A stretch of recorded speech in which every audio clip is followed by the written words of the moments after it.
আমি আমি কানাইকুঞ্জ চ্যানেল থেকে কিছু কথা আপনাদের কাছে শেয়ার করছি। আজকে ছিল 13ই এপ্রিল রবিবার, ষষ্ঠী ব্রত কথা। হ্যাঁ, পুজোর আগে পুজোয় যা যা লাগে আপনাদের বলছি। ঘি, মধু, দই,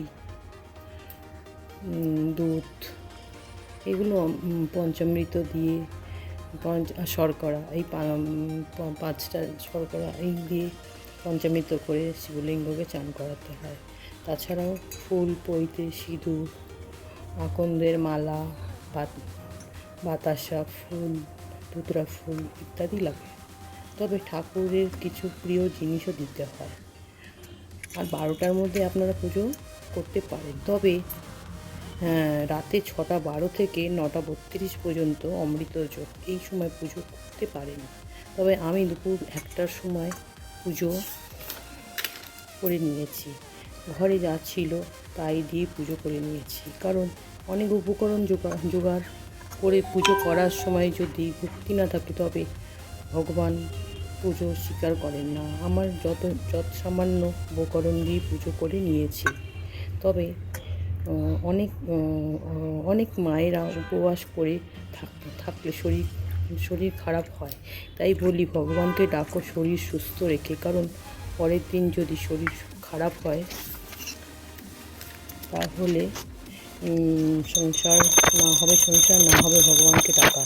তবে আপনারা যদি অমৃত যোগে সন্ধ্যা 6:12 থেকে 9:32 অবধি তার মধ্যে মোমবাতি বা ঘিয়ের প্রদীপ জেলে নীলষষ্ঠীর ব্রতকথা শুনতে পারেন, এতে ভগবান প্রসন্ন হবেন আর আপনাদের সন্তান থাকবে দুধে ভাতে। আর আমি মন্দিরে না গিয়ে বাড়িতেই পুজো করে নিয়েছিলাম।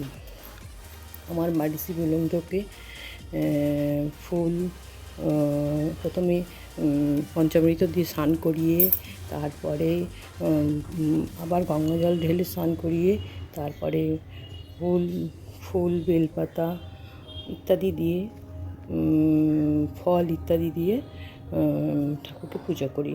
সর্বশেষে আমি ঠাকুরকে রুদ্রাক্ষ অর্পণ করেছিলাম। কারণ